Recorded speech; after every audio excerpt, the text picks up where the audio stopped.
चलिए सीधे आज के इस दिलचस्प विश्लेषण में उतरते हैं। आज हम प्राचीन ग्रंथ तत्वार्थ सूत्र के एक ऐसे गहरे विचार पर बात करने वाले हैं जो संपत्ति और स्वामित्व यानी ओनरशिप को देखने का हमारा नजरिया पूरी तरह से पलट सकता है। ये चर्चा सिर्फ भौतिक चीजों या धन दौलत के बारे में नहीं है, बल्कि हमारे मन की उन उलझी हुई परतों के बारे में है जो इंसान को असल में बांध कर रखती हैं।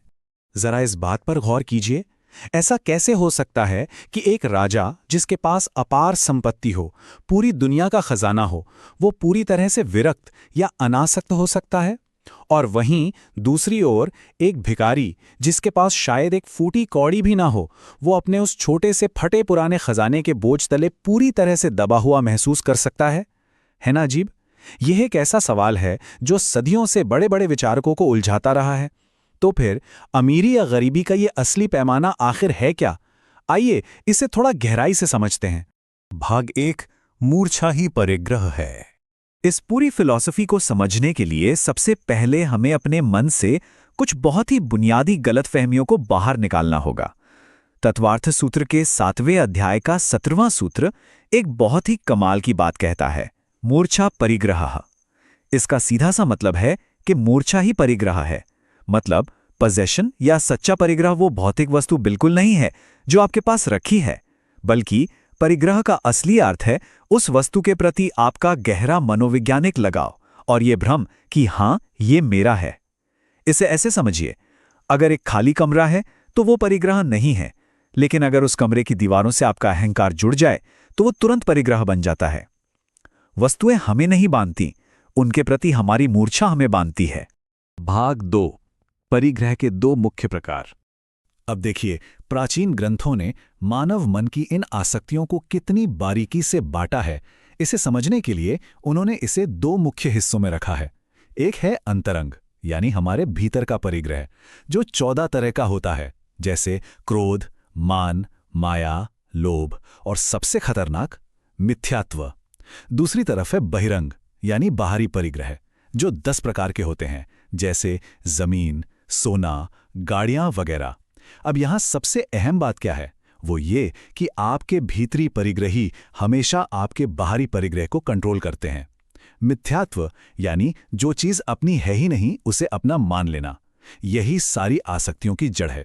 अगर भीतर से हमारी पकड़ ढीली हो जाए ना, तो बाहर की कोई भी संपत्ति हमें कभी बांध ही नहीं सकती। अब यहां जो बात है वो वाकई सोचने वाली है। दुनिया में कोई भी संपत्ति खरीदना कितना आसान है ना? इसके लिए आपको सिर्फ पैसे चाहिए। लेकिन किसी संपत्ति को भावनात्मक रूप से यानी इमोशनली छोड़ना उतना ही ज्यादा कठिन है। आपने अक्सर देखा होगा, कोई व्यक्ति अपना पुश्तैनी घर बेच देता है, कागजों पर लेन देन हो जाता है, लेकिन सालों बाद भी अगर वो उस गली से गुजरता है तो क्या कहता है? वो जो बड़ी सी हवेली देख रहे हो ना, वो कभी अपनी हुआ करती थी। ये जो अपनापन है, जो घर बिकने के इतने सालों बाद भी नहीं छूटता, यही तो मूर्छा है। कागजों से नाम हट गया पर मन से नहीं हटा। भाग 3 शरीर एक किराए का मकान। चलिए अब बाहरी चीजों से थोड़ा और करीब आते हैं, हमारी सबसे नजदीकी संपत्ति की ओर, हमारा अपना भौतिक शरीर। हम अक्सर एक बहुत बड़ी भूल कर बैठते हैं। हम मान लेते हैं कि ये शरीर हमेशा रहने वाला है। ग्रंथों में इसे समझाने के लिए एक बहुत ही पावरफुल उदाहरण दिया गया है। शरीर को एक किराए की खाट या पलंग कहा गया है, जो हमारे कर्मों की 8 लकड़ियों से बना है। हम और आप इस शारीरिक ढांचे में महज एक किराएदार हैं। जैसे पलंग और उस पर सोने वाला इंसान दोनों अलग अलग होते हैं, वैसे ही हमारे भीतर रहने वाली चेतना और ये बाहरी शरीर पूरी तरह से अलग हैं। लेकिन अज्ञानता देखिए, हम खुद को ही वो पलंग मान बैठते हैं। इसे एक बहुत ही शानदार कहानी से समझते हैं। एक बहुत ही रूपवान चक्रवर्ती राजा था जिसे अपनी शारीरिक सुंदरता पर बहुत घमंड था। एक दिन 2 देवों ने उसकी परीक्षा लेना चाही। उन्होंने एक क्रिस्टल का बर्तन यानी स्फटिक पात्र लिया और उसमें राजा की सांस का एक छोटा सा हिस्सा कैद कर लिया। जब राजा ने उस बर्तन को ध्यान से देखा तो उसके होश उड़ गए। उसमें सूक्ष्म रूप से बीमारियां और कीड़े बिलबिलाते हुए दिखाई दे रहे थे। शारीरिक सड़न की इस सच्चाई ने राजा को अंदर तक हिला कर रख दिया। जीवन की इस क्षणभंगुरता के अचानक एहसास ने पल भर में उसके सारे घमंड और आसक्ति को चकनाचूर कर दिया। भाग 4 खाली डिब्बों का रहस्य। शरीर की सच्चाई जानने के बाद एक और कमाल की कहानी पर नजर डालते हैं। ये हमें बताती है कि कैसे जिन चीज़ों को हम अपनी सुरक्षा के लिए जमा करते हैं वही अक्सर हमारे डूबने का कारण बन जाती हैं। एक व्यापारी का बेटा समंदर के रास्ते विदेश व्यापार करने जा रहा था। जाते वक्त पिता ने उसे 4 खाली, पूरी तरह से सील किए हुए डिब्बे दिए और कहा, बेटा, अगर कभी जहाज डूबने लगे तो इन खाली डिब्बों के सहारे तैर लेना। बेटे ने वहां खूब धन कमाया, लेकिन लौटते समय लालच में आकर उसने उन खाली डिब्बों को भी भारी और कीमती रत्नों से भर दिया। रास्ते में अचानक जहाज एक बर्फ की चट्टान से टकराया और डूबने लगा। बेटे ने तुरंत उन डिब्बों को पकड़ा, लेकिन अब वो खाली नहीं थे।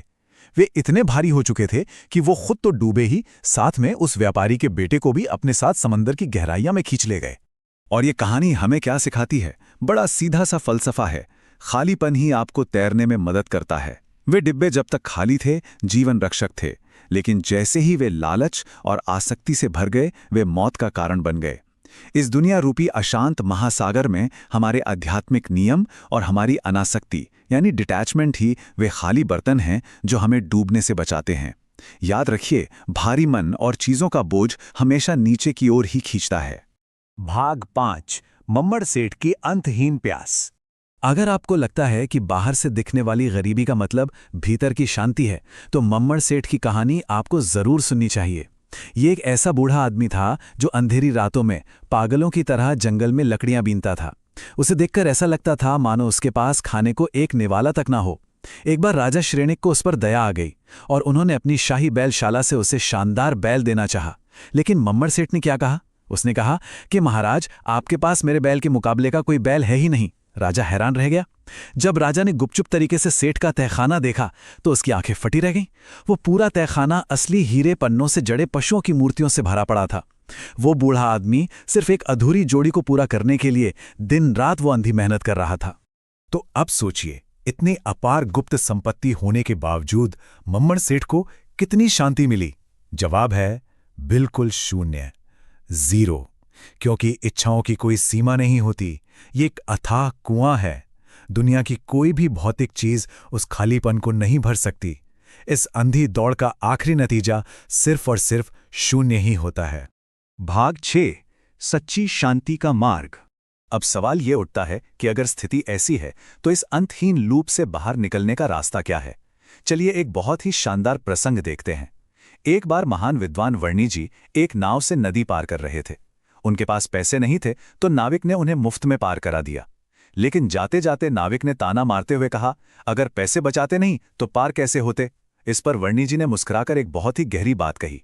उन्होंने कहा, भाई, अगर उस पैसे को तुम्हें नहीं दिया जाता, यानी अगर मैं उस पैसे को छोड़ता नहीं, तो क्या यह नाव मुझे पार लगा पाती? बिल्कुल नहीं।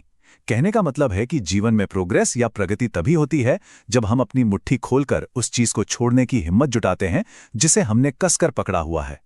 लेकिन इसे अपनी रोजमर्रा की जिंदगी में कैसे लागू करें? दिल्ली के धर्मपुरा का एक बहुत ही सुंदर उदाहरण है।